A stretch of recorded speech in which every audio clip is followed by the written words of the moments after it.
Welcome everybody to the In My World podcast. Today we have a very, very special guest come on the show, Ollie from Rah Rah Viper, which is actually an incredible band that we've been involved with for the last, 5 years. I wouldn't say involved with, but yeah, we met early days, I think. We're both grassroots at this similar time. Yeah, we've got a good backstory. And so Ollie here, he's a lead singer. So we've got the lead singer here with us. He's going to share a little bit about his mental health experience. But before we get started, how did we meet 5 years ago? We were, which I might talk about a little bit, we were in the early days of a band. We were a complete shambles. I think we were running 5 minutes over time. It was a support gig for the Old Nerves, a charity event to raise money for 20 Talk. Hey! But I think this was about 5 years ago. So I think you guys had a trestle table and some actually kind of cool shirts. I still got one in the back closet. Way. Yeah. I don't like even a yellow have those one anymore. And yeah, it was a charity gig fundraiser for the Old Nerves farewell. But then I think COVID hit them. So I don't think they even left in the end. Yeah. Well, that was a magical event, and shout out to Old Nerves. So they raised $5,000 for us back then, 5 years ago. And that money was used to set up 20 Talk as a registered business. There you go. So shout out to Old Nerves who did that for us, and we're still waiting for your $5,000 donation to come through. I was going to say, I wish we could say we were a vital part of that night, but I think we played to 5 people. Actually, no, you were part of that. You created this. Yeah, played to a very small percentage of that at the start, but it was fun and it was good. Yeah. Well, we talked about a few different mental health discoveries that you've had in the last 12 months, and there's quite a few. But one of them in particular that surrounds music. Yeah. And people know you for your music. And I guess what you've written down here is music as a means, and as a means to be vulnerable in particular. Do you want to share us a little bit about what that means for yourself? Yeah. I guess off the bat, it's probably important for me to know, I'm not someone who's been typically like mindful and super aware of mental health throughout my journey. I guess it's something in later I'm sort of becoming aware with, and a big part of that was music, which, to be honest, we sort of discovered later in life. My upbringing, and I was very lucky, very privileged kid, so went to boarding schools, private schools, through university, really just grinding on the typical trend, I guess, that everyone was on, and not really thinking about it too much. Just so, are you a 6'5" finance guy? Was very much on track to. Long story short, I wish I could say I was a freak. I was probably just 19 or 18 and lazy, and realised I didn't really want to do it. So sort of, I guess, through the school system, you get pushed in a certain direction. Took a gap year, ended up turn into multiple gap years, which then sort of made me realise I didn't want to do any sort of accounting and finance sort of thing. So lo and behold, it just wasn't for me. There's a lot of good friends absolutely love it as well. But at the time, I decided to do construction instead. It sort of seemed like the stay outside, stay working on my feet and hands and things like that. And yeah, I've sort of been working in the construction industry ever since. But it didn't really, formulate a means for me to sort of be vulnerable and, I guess, further investigate my mental health. Yeah, so you've obviously got, you're involved in construction, and you mentioned some of your other bandmates are working in construction and lawyers, and, a lot of your professionals. Where did this kind of creative split kind of come out of your life? Like, where did that grow, and how did that form? Well, I think it's something that we never necessarily sort of individually targeted to do. We're just so lucky, really. At the end of the day, we caught up a bunch of us, and we thought it'd be fun to maybe we'll like listen to music on the way to a game of footy or something like that, and we're like, it'd be cool to write some songs or hang out and have a jam. Yeah. And really from that, I guess it was even early days, we just found that just sitting around and writing music together, we didn't think it would go anywhere. And even to this day, it's gone a lot further than I probably expected, and I'm very happy to where it's, almost at already. But I think more and more we've discovered within that process that, particularly in songwriting, and as it has come a bit more serious, it's been really awesome to, I guess, be able to be vulnerable and write stuff, and particularly for us guys who have probably struggled with it a lot. Sure. all full-time working, half of us in construction, a lot of us in very full-time paced jobs where it's sort of get the job done, put everything else to the side. It's been really nice for us, I guess, to songwrite, have the knowing that we have the ability to songwrite and we have actually like a platform to put it into, and then discover that it's cool. Like we love it. Like it's a nice way to sort of be vulnerable and discuss ideas. And obviously that's never a lame thing to do, but I guess it was able to sort of break that boundary for us to sort of be like, to normalize it a little bit, I guess. I guess you've been given permission to speak. And I feel like through songwriting, through music, it's a really safe way to kind of explore that. I mean, only if you sound good though. But then it's been really cool to almost see like, and more now appreciate other artists and things like that and how difficult it must be for them to kind of like really, and it's a skill set, right? In itself, like being able to songwrite and I definitely think we're just in the infancy days of trying to work it out and seeing other artists and things like that really be able to, I guess, be vulnerable and expose themselves through their music or on stage as well to sort of build that audience connection. But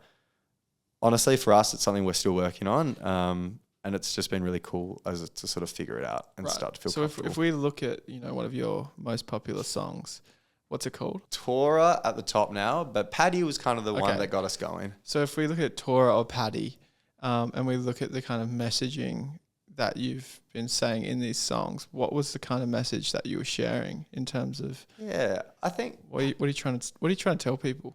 Paddy was a really big one. So it's an older song. It's still our most popular, and I think we recorded on less of a system than what we're sort of sitting in front of here. But to be honest, it was just a love song I wrote for my girlfriend, who I'm still with at the time. Now engaged to, getting married very soon, I'm happy to say. But it was just, I don't know, it was in a moment I just wanted to write. I was really appreciated her at that time, and I didn't think too much of it. I remember even sitting down, she's awesome. She's so much better at mental health stuff than I am. And she even sort of helped me sort of write my lyrics and things like that around those, which she still claims a stake in to this day. But that was sort of the first one that blew up. It was shared on TikTok or something like that, and it'd been out for a year and hadn't really done a whole lot. And then all of a sudden it blew up.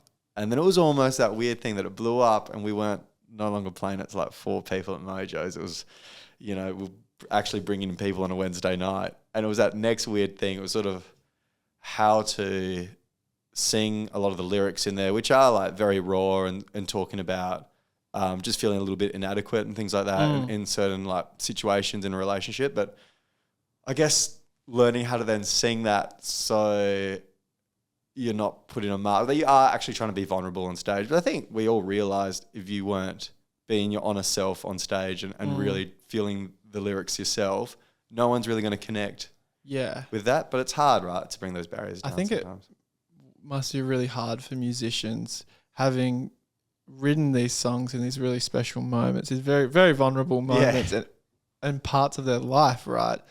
And then you fast forward a few years later where your life's totally changed. Oh, 100%. And you have to sing these songs and step back into that space where it's like still authentic. Yeah, 100%. And how do you do that?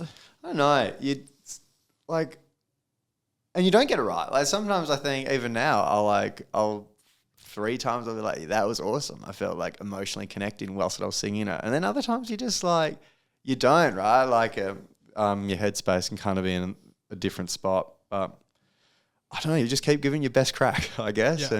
And you obviously said before, you work full time in construction and you've got a career outside of music. Yeah, music is merely a hobby for us. Right. Yeah. And that's different because I feel like a lot of musicians are like, I'm a musician, I'm going all out. This is, it's do or die. And so your band's kind of taken the approach of like, we're just going to do like the dual pronger. Yeah, honestly, it wasn't really a choice, I guess. It was like by the time we started the band, we were well and truly out of uni, all working full times, had commitments and things like that in our own lives, which probably meant that we needed the income and we needed to generate that. Yeah.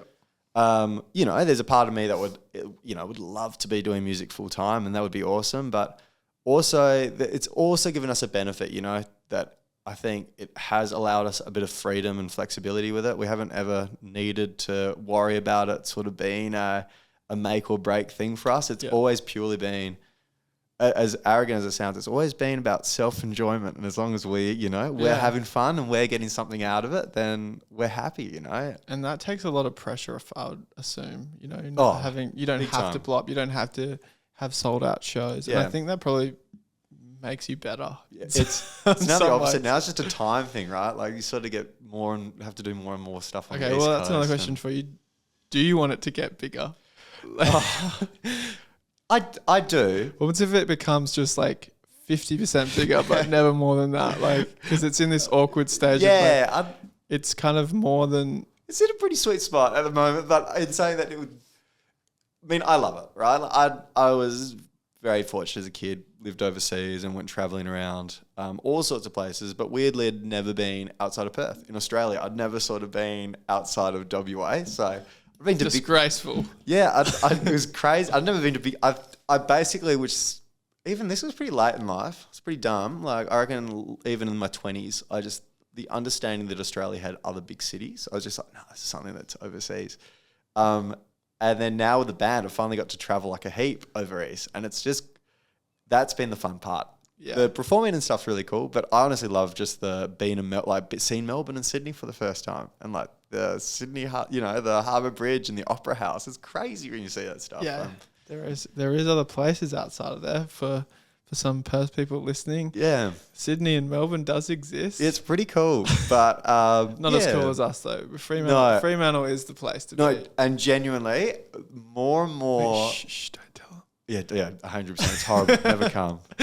Particularly not White Gum. That place is horrid. Oh, man, you know it. But yeah, so that brings me to my next discovery, which we talked about earlier, and that's it doesn't really matter. Yeah. And when I say that, what comes to your mind? I feel like I obviously wanted to talk about this. I think it's probably more for me who, I've not struggled with, I haven't struggled with mental health it'd be weird for me to say that. I've slowly become more aware of my mental health, I guess. And I've been very fortunate in life. I've always had great people around me and helping me. The only thing I think I've definitely become better at, particularly in, I don't want to sort of too much, into the social media, but me and my partner, although young, have been very, very blessed to now have a dependent with us she's awesome. She's great, healthy little bub. Perfect. And particularly working in construction, like the band's always been a positive, right? Like that has probably been one of the most amazing things for both my mental health and I guess like just being more aware of mental health and how to be vulnerable and explore that sort of area of your being. But, working in construction, as you know, we were talking before, you were very much involved in the industry and things like that. Back in the day. It's tough. Like it's big hours. It's a lot of yelling. It's a lot of machacho-ness. There's not a lot of vulnerability. No, it's actually quite the opposite. It's everyone out to get each other. Yeah. In most cases. And you just see, and like, don't get me wrong, there's some amazing people in the industry, and there's some people doing some amazing effort to try better it. And we could talk for hours with all the positives and negatives of mental health and construction, but for me, it was sort of particularly being younger, and I guess the way that I've been brought up of constantly, chasing the next thing, finish school, get to uni. Get into the industry. I'm so bad with make some money. Get a house. Do just so hardwired. Fall in line. Yeah, into just focusing on the next thing, right? Like it's gonna get better. It's gonna be better. You just gotta work hard now, and you're gonna get the next best thing. Whereas, it's the music one thing, and particularly like my partner as well has definitely made me appreciate. I think she heard it somewhere. I don't know who said it, but she must have picked it up from one of her podcasts or something like that. She was mentioned that, what was it? It was something basically, life is, it sounds so corny because I play in a band.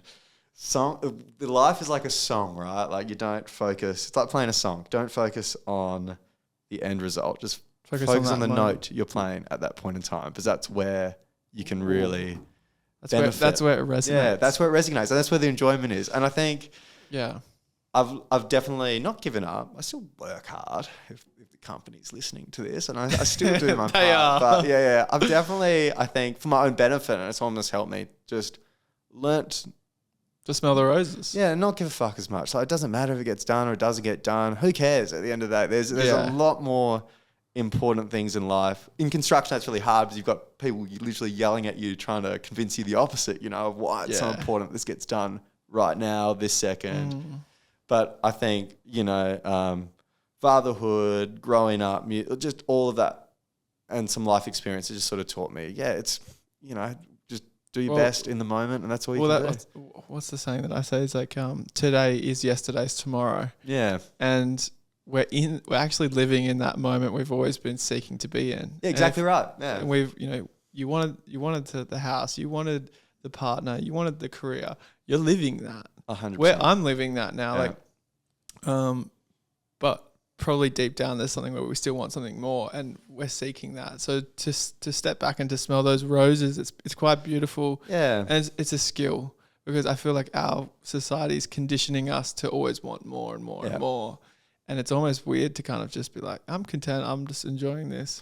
Oh, content and just grateful. I think at the end of the day, you sit back and anyone really of any of my friends ultimately can sit there and if they just think about it, like we all in our own way have so much that we could, it sounds so cheesy again, but I'm so lucky, to have the people in my life, to live where I live, to have what's going on, to have a job, have the income and...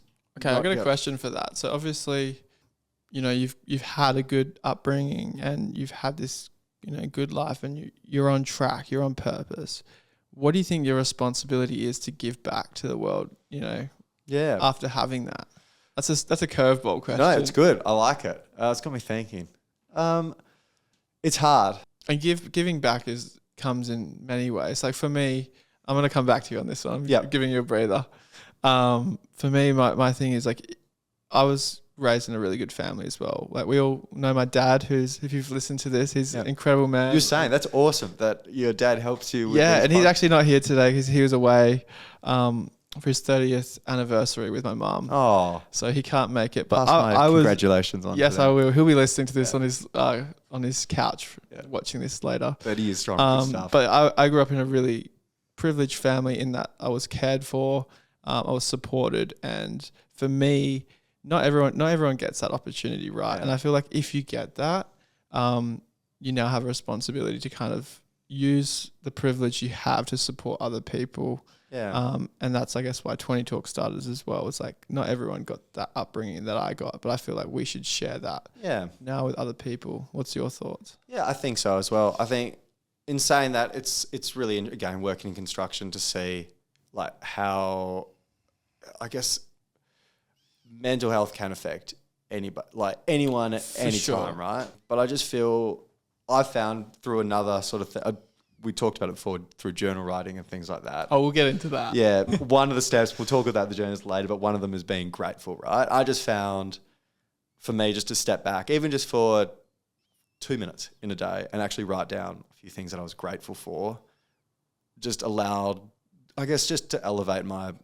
my feeling or maybe, and then suddenly the things I was stressed about in my day or whatever it was, or stressed about for tomorrow that was coming up at work or the next week with, my partner in the house and what was going on, it suddenly didn't seem so daunting, it sort of took all the negatives away. So I guess maybe you were talking about like what I could do to give back, and it's a great question. I think it's more probably for me, it's within the industry, just trying to really assist. And I'm very... I mean, you're giving back with your music. You're giving back now. You know what I mean? 100%. And that's been really cool. And people coming up after the shows and things like that to be like, wow, this song meant so much to me at some point in my life when I was going through something. And it's awesome. And I'm often like stunned up a little bit because I'm like, wow, that is crazy. Like that was that, I to be honest, quite selfishly wrote this song to just discuss my own feelings and and vomit out how I was feeling. But that's very wholesome and makes you sort of appreciate, I guess our biggest struggle is the as a band is we work full time, so we've always treated music as something that's fun and, and something that's not serious and something that allows us to vent. And it's almost amazing when you hear these moments where it's done more than that. But yeah, I'm in the same boat with 20 Talk.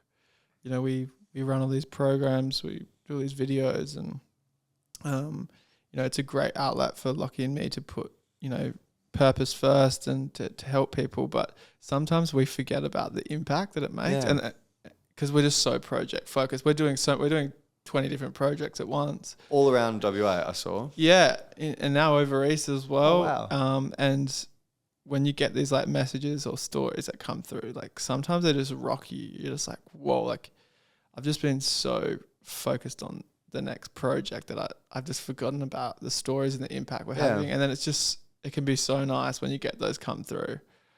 And for you, has that gotten, I guess, trickier or easier? Like, because obviously you guys are blowing up so much and there's so much growth. Do you find it hard to sort of focus on the core concepts as it gets busier and bigger and things like that? Or I think I could definitely work on it more. Yeah. And I feel like by reflecting and journaling, which we'll get into, and which I've started to try doing again. I used to do it a lot. Yeah. And I had a 4-year desert period of no journaling, but whilst telling everyone to journal, but only starting to get back into it. And now, after having reflected on the impact we're actually making, it's actually given me so much more motivation to keep going. And that's been really nice. But it hasn't been perfect. Yeah. I have been distracted in the past, and I'm trying to swing that pendulum back to focus more on the impact and the real stories.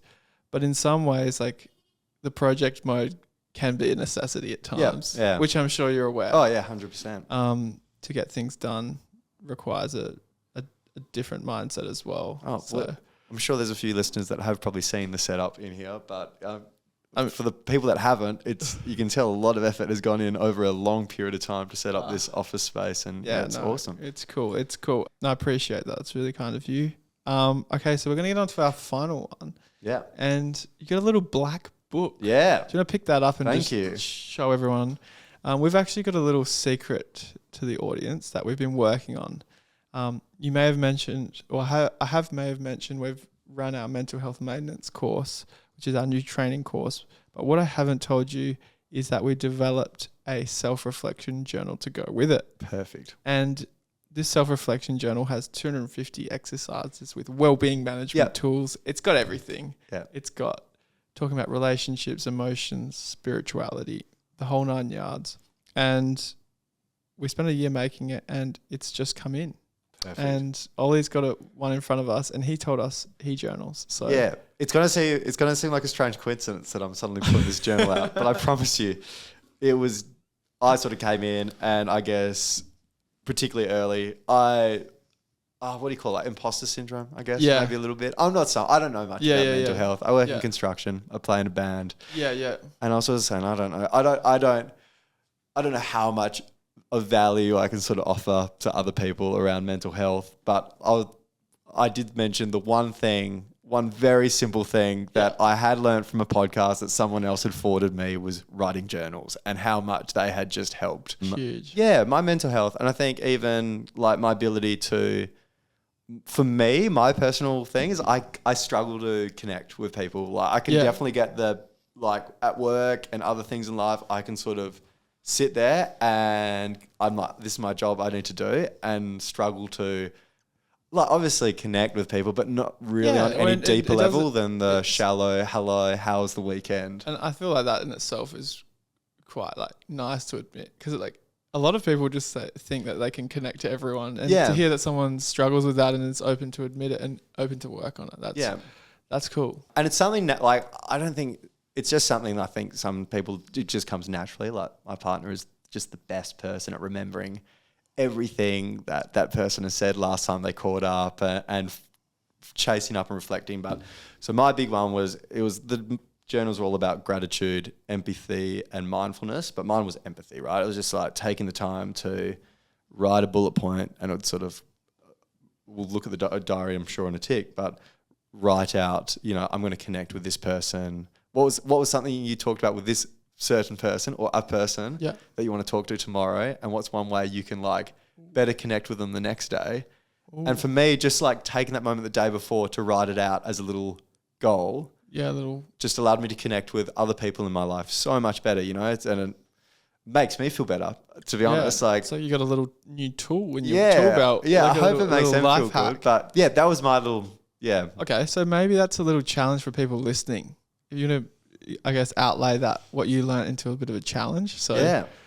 I mean, what have we got here? No. So what I'm saying is, you know, you had that challenge, which was, I guess, what was it again?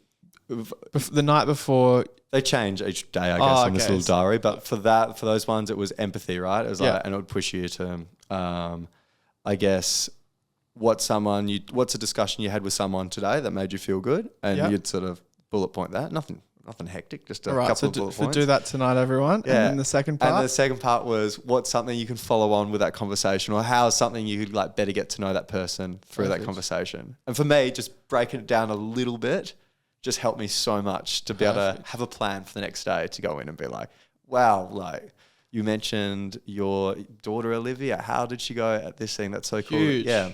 Well, if you're listening right now, when you get home, have a little think about it. Yeah. But before you do that challenge, Ollie's going to do another challenge. Perfect. Which is something that I prepared about 20 minutes ago. Exciting. So we've got the journal in front of you, and it's got Moleskin, by the way. It feels good. Yeah. Yeah. Well, it's a Moleskin replica. Oh. Fooled me. That's what we want. We've only got a few minutes left, but do you want to open up to a random page, and then we're going to answer the question on it. Let's go. For the view, I haven't saved any page or anything. Just shooting on the fly. This one's a blank one, or is it a blank? No, they all have questions on the side. Oh yeah, there you go. How does it feel when I'm surrounded by natural elements? Yeah, how does it feel? The only one that comes to mind when I read this is I have a dog who's I love to bits, but she's so fucking annoying. She is having a kid's one thing. Try having a cattle dog. Those things are crazy. Yeah, like same thing, right? Like just so much energy. But one of the most beautiful things that she's kind of forced me to do, and I was actually reflecting on the other day, was we go on lots of walks together, and we go out to, you know, certain parks and little hiking trails and stuff like that we'll do. And I don't know, it just allows you, for me, although it feels annoying sometimes at the time to go do, particularly when you're busy. But the beautiful thing with a cattle dog, if you don't do it, they're going to destroy your whole house. So there's a little bit of, it's it good. Forces you. Yeah, good. But I don't think I've ever regretted it once I've gone. Like, you know, you're never out there going, oh, why did I come do this? Yeah. And I don't know, I think a big part of that is just it allows you to sort of, for me anyway, just to think for a bit, just to, think about what's been going on for the day and not be focused on that immediate next step. Still be obviously focused on dinner that night or thinking about that, but not actually like what's going to happen right now, right this second. Well, we'll have to wrap it up now because it's got a 30-minute limit on our podcast and it's 20 seconds left. But thank you, Ollie, for being involved in the podcast. You spoke very well, and I'm sure everyone's got a lot out of it, so thank you. Thank you.